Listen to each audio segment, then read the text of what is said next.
अस्सलाम वालेकुम दोस्तों, की हाल चाल ने जनाब। तुसी वेखदे पे हो देश पंजाब टीवी ते मैं थोड़ा मेज़बान मोहम्मद अफसल जोया। दोस्तों सब तो पहले अपने चैनल को करो सब्सक्राइब, बेल आइकन का बटन दबाओ ताकि साड़ी लेटेस्ट और बेहतरीन वीडियो तुहाडे तक बासानी पहुँच सके। दोस्तों डेली की निस्बत अज असी आरिफवाला मंडी च मौजूद हाँ। आरिफवाला मंडी दे विच अज दो मझां की वीडियो लैके आए हैं। मेरे सज्जे पासे मझां खड़ियां ने, कैमरामैन कराएगा तसल्ली। उस तो बाद सारी डिटेल मालकां कोलों लैके देंगे, किन्ने दियां सेल करनियां ने या कि शौकिया तौर वीडियो, वो सारी गल मालकां नाल होएगी। अज असी आरिफवाला मंडी का विजिट करावांगे अपने वीरां नूं। कैमरामैन साहब जरा मझ नंबर 1 तो कराओ शुरू, इनकी कराओ तसल्ली। प्योर नीली के खास तोहफे ने आरिफवाला मंडी च मौजूद है। अज असी अपने वीरां वास्ते निक्का निक्का झोटी नूं सिंग लग्या, स्याह काली अख का इलाक है, बड़ी खूबसूरत मझ है, विरल चंगी है, थन पावर वाला लगा झोटी नूं, थब्बियां दे वाने लैके तुरी फिरती है। बाकी जो भी हिसाब किताब है वो सारा वीरां दे सामने। एक कड्डी पुट्ठा चंगा, खुड्डा सही, पूछल बरीक पतली, बाकी जो भी हिसाब है वो सारा कैमरे दे विच आंदा फिरदा है।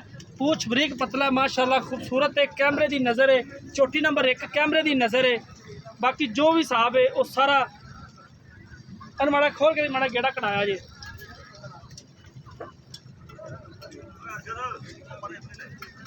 आई टोरिया ही नहीं इधर लिया ही माशाल्लाह कद चंगा है, वेल चंगी है, नस्ल जात अच्छी है, खूबसूरत है।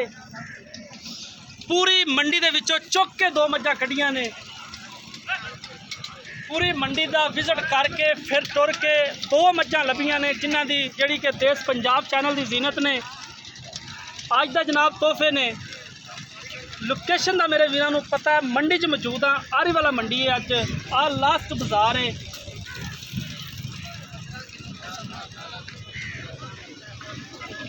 बाकी माशाअल्लाह गल्लां नाल नहीं, जेन्युइन ओरिजिनल चीज़ां ने वीरां दे सामने ने। चोटी नंबर 1 सी, इहदा बच्चा किहड़ा जी? इहदा बच्चा वहा के कैमरा मैन मझ नंबर 2 भी वहा दो।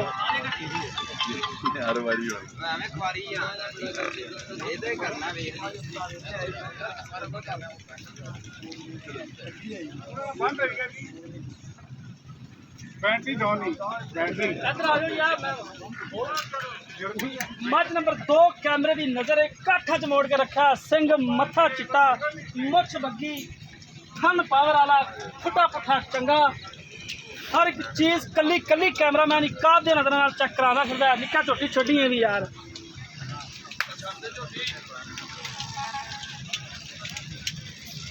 छड्डा जी भी माड़ा नहीं जानता। माशाअल्लाह बेड़ा जिड्डी मझ है, वेल चंगी है, पुट्ठा गरीब दे बेड़े जिन्ना लम्मा, तना बराबर, वक्खी निक्की, पिछले 2 खुर धोते ने। बाकी चोटी वीरां दे सामने अनमोल तोहफा है, देश पंजाब की जीनत है। साडी अपने वीरां नूं खसूसी रिक्वेस्ट है कि तुहाडा अपना चैनल है देश पंजाब, लाइक ते शेयर जरूर करा करो। अपने वीरां लई डेली मेहनत करी दी है। माशाअल्लाह थब्बियां दे हवाने ने चोटी कोले, बड़ी खूबसूरत है, वेल चंगी है, कद बड़ा है, नस्ल जात अच्छी है मझ दी। बाकी जनाब हुण पुछांगे मालकां तो कोलों कि किन्ने किन्ने दियां सेल करनियां ने। इनका बच्चा वहा दी, बच्चा वहा दी। आ बच्चा है थले कट्टा कट्टी है, बच्चा इनके पिछे कट्टा है।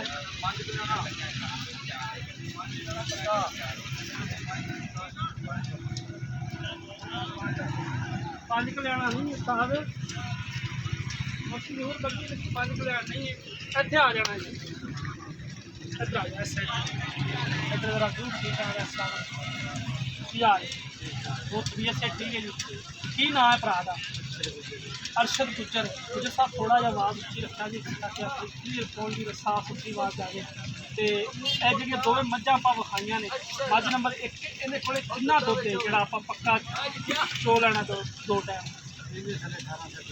18 से। तो ये थणा की हवाने की जोड़ा ना छट्टा पार गंढ मरोड़ या पिछा मारदी उसकी गारंटी है।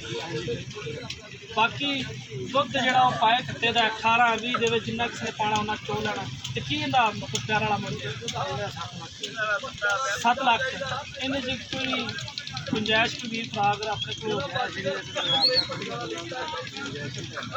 किन्नी भी कर लोगे हम आधार कार्ड फिर जी गल होगी ना सामने किन्नी भी गुंजाइश कर 20-30 हज़ार रुपये छड़ दो 7 लाख दे जी चौकी नंबर 2 है इनका 5 लाख है इन थले कितना दुध 16 किलो एक सुआ कितना सुआ वो पहले ने पहले नंबर वाली पहले ने ये दूजा ने इन्हें थले कट्टा है इन्हें थले 16 किलो दस 16 किलो 5 लाख की डिमांड है इन्हें की छे 40,000 छड़ दो 5 दिन 4.5 के फाइनल दे 4 लाख 50,000 फाइनल दे वो 30,000 छड़ दोगे 7 लाख ठीक हो गए दोस्तों मझां तुसीं वेख लईआं ने पूरी मंडी दे विच फिर के ये 2 मझां लभीआं ने जिहड़ियां कि वीडियो दे लायक सन टुर फिर के चौथी नंबर 1 पहला सुआ सूई है पिछे कट्टी है 18 किलो हाजिर मौके दुध सी 7 लाख रुपया डिमांड की है 30,000 रुपया विचों छड्डणगे चौथी नंबर 2 जिहड़ी 16 किलो दुध दे पिछे कट्टा है इनका जनाब 4.5 लाख फाइनल है 5 लाख रुपया डिमांड है दोस्तों नंबर डिस्क्रिप्शन च लग्या हुंदा 0307 355 8578 ये WhatsApp ते ईमो का नंबर होंदा है जनाब अज वाली वीडियो असीं उम्मीद करांगे तुहानूं पसंद आई होएगी अगर पसंद आए लाइक ते शेयर जरूर करना है जिंदगी दी ते मिलांगे अगली वीडियो च अपने मेज़बान अफसर जोयन दी इजाज़त अल्लाह हाफिज़।